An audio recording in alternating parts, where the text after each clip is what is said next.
एक बात याद रखना, हंसना बहुत बड़ी साधना हुआ करती है। अरे जो हंसता है वो पुरुष हुआ करता है, जो हंसता है वो पुरुष होता है, और जो हंसाता है वो महापुरुष हुआ करता है। जीवन में हास्य होना चाहिए, हंसते रहो, मुस्कुराते रहो। जीवन की 60% समस्याएं खत्म हो जाएंगी यदि प्रसन्न रहने की कला आ गई हमें। 60% समस्याएं। पीड़ा के आगोश में चला गया ये आदमी,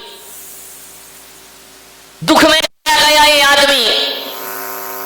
एक बात याद रखना, हंसता हुआ आदमी कभी पाप नहीं करता है। जितने उदास सीरियस लोग हैं ना, ये सबसे ज्यादा खतरनाक होते हैं, ध्यान रखना।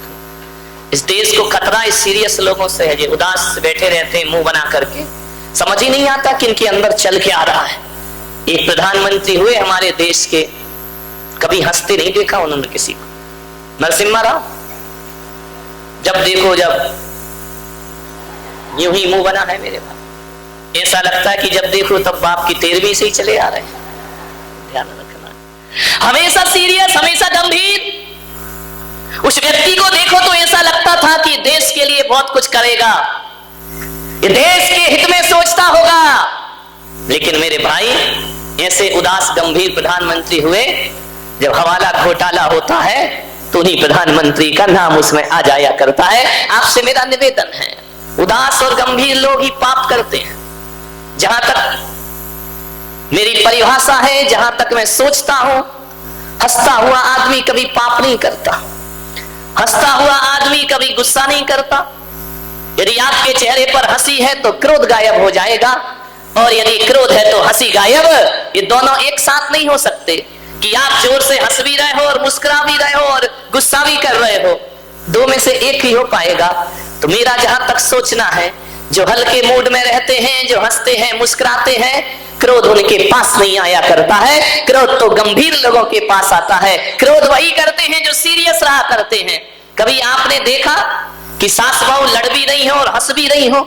ऐसा कभी नहीं हो सकता कि यहां से सास ने उठाया बेलन और वहां से बहू ने उठाया, कौन बोला, चिमटा। ध्यान रखना, ऐसा कभी नहीं होता है कि दोनों लड़ भी रहे हो और हंस भी रहे हो। या तो लड़ेंगे तो हंसी नहीं होगी, और हंसेंगे तो झगड़ा नहीं। आप बहुत से पापों से बच जाएंगे। आपने कभी देखा है कि कोई आदमी चोरी कर रहा हो, बैंक लूट रहा हो, किसी का जेब काट रहा हो और जोर जोर से हंस रहा हो? ध्यान रखना, चोर हंसेगा तो चोरी नहीं कर पाएगा, और चोरी करेगा तो चेहरे पे हंसी नहीं ला पाएगा। एक बात ध्यान रखना, जब आदमी पाप करता है तो चेहरा गंभीर होता है, जब आदमी पाप करता है तो चेहरा सीरियस हो जाता है, लेकिन जब आदमी पुण्य करता है तो चेहरे पर चमक आ जाया करती है, चेहरे में ओज आ जाता है, तेज आ जाता है। हंसता हुआ आदमी कभी झूठ नहीं बोलता।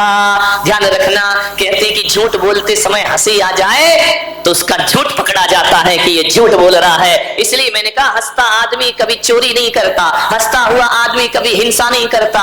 कभी आपने नहीं देखा होगा कोई किसी का मर्डर कर रहा हो, किसी की हत्या कर रहा हो, जोर जोर से हंस रहा हो, अरे माथे पे पसीना आ जाएगा, चेहरा गंभीर हो जाएगा। हंसता हुआ आदमी कभी झूठ नहीं बोला करता है, और हंसता हुआ आदमी किसी की बुराई कभी नहीं कर सकता है। ध्यान रखना, और किसी की बुराई करते समय हंसी आ जाए चेहरे पर, उसी समय वह बुराई अच्छाई में परिवर्तित हो जाया कर। इसलिए हंसते रहो, हंसो जरा, रावण जैसे नहीं। विठला, हंसो जरा, हंस लो, जीवन में हंसो। हंसी बांट रहा हूं मैं, ध्यान रखना, हंसी के बतासे बांटा करता हूं, हंसी की प्रसादी दिया करता हूं। एक आदमी, एक बार एक दुर्घटना घट गई। एक अम्मा मेरे कमरे में दर्शन करने आई, बोले मैं आपको नमोस्तु नहीं करूंगी। तुम इनका ऐसा क्या हो गया कि मेरे को प्रणाम नहीं करेगी? बोले आपको तो प्रणाम मैं बिल्कुल नहीं करूंगी। मैंने कहा दिक्कत क्या है, मैंने तेरा क्या बिगाड़ लिया कि तुम मेरे को प्रणाम नहीं करेगी? अरे तुम कोई महाराज हो क्या? अरे तुम इनका महाराज कैसे होते हैं? अब वो अम्मा ने तो ये सोच रखा जो उदास हो, गंभीर हो, सीरियस हो, मुंह लटकाए बैठे रहे, वही महाराज हुआ करते हैं। ध्यान रखिए। तो बोले महाराज आपको मैं प्रणाम नहीं करूंगी। मैंने कहा क्यों नहीं करेगी? बोले इसलिए नहीं करूंगी कि जब भी आपके कमरे में आप हंसते रहते हैं, मुस्कुराते रहते हैं, और साधु को हंसना नहीं चाहिए। मैंने कहा बहुत अच्छी बात, एक बात याद रख, तेरे प्रणाम करने के लिए मैं साधु बना भी नहीं हो। जब मैंने दीक्षा दी थी तो कोई एग्रीमेंट थोड़ी कराया था कि तू प्रणाम करेगी तो महाराज बनूंगा, तू प्रणाम करेगी तो सन्यास लूंगा, मत कर प्रणाम। लेकिन मैंने उसको कहा एक बात और ध्यान रखना, अब मंदिर में जाना तो कभी भगवान को प्रणाम मत करना। बोले भगवान को क्यों नहीं करूंगी प्रणाम? मैंने कहा इसलिए कि जब भी कहीं मंदिर बनता है और समाज के लोग जब मूर्ति लेने जयपुर जाते हैं तो जाते समय इतना ही कहते हैं कि भैया मूर्ति लेने जा रहे हो, अच्छी हंसती मुस्कुराती मूर्ति लेकर के आना, उदास और सीरियस मूर्ति। जैनों के भगवान तो मुस्कुराते हुए हुआ करते हैं, अक्सर देखना सीरियस नहीं हुआ करते हैं। जब एक मूर्ति को हंसता मुस्कुराता पसंद करते हो, मैं तो कहता हूं उदास सीरियस और गंभीर संतों से हिंदुस्तान ऊब चुका है। अब इस दुनिया को हंसता खिलखिलाता मुस्कुराता संत चाहिए, ऐसा संत चाहिए।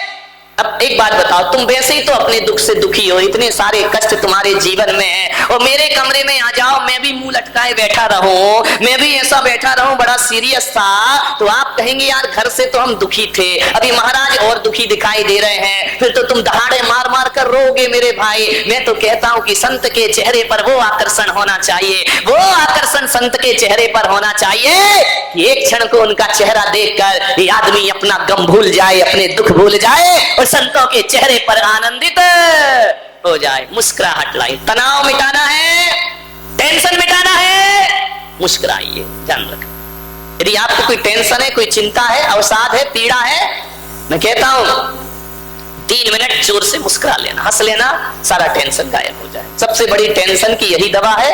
लोग जा रहे हैं बीपी चेक करा रहे हैं, ये जांच करा रहे हैं, वो जांच करा रहे हैं, बोले महाराज क्या टेंशन से शुगर बढ़ गई है, बीपी बढ़ गई है। अरे नादानो, कहीं जांच कराने की जरूरत नहीं। पुलक सागर तुमसे कहता है 5 मिनट ठाके लगा के हंस लीजिए, शुगर का लेवल भी बराबर हो जाएगा और बीपी भी बराबर हो जाएगा। मुस्कुराइए, हंसिए, मुस्कुराइए, खिलखिलाइए। एक बात ध्यान रखना, हिम्मत ना हारिए, हिम्मत ना हारिए, प्रभु ना विसारिए, हिम्मत ना हारिए, प्रभु ना विसारिए, और मुस्कुराते हुए ये जिंदगी गुजारिए, मुस्कुराते हुए ये जिंदगी गुजारिए। एक बात बताओ, ये हंसने का वरदान केवल मनुष्य को मिला है?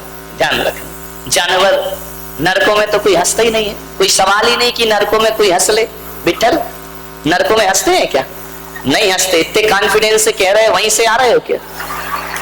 नहीं, बड़े विश्वास के साथ कह रहे कि नहीं वहां नहीं हंसते हैं।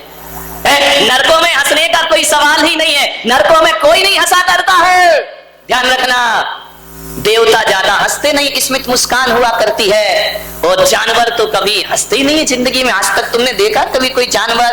बताइए, मैं आपसे पूछना चाह रहा हूं कि आप दुकान से घर आ रहे हैं, बाजार से घर आ रहे हैं, कभी तुमने देखा प्रदीप बेटा कभी देखा तुमने कि तुम दुकान से घर आ रहे हो तो कोई गधा तुम्हें देख के हंस रहा हो? नहीं, बताओ कभी किसी। अजित भाई, गधे कभी नहीं हंसते, उसको उठा, वो सो रिया है। उठो उठो हनुमान उठो,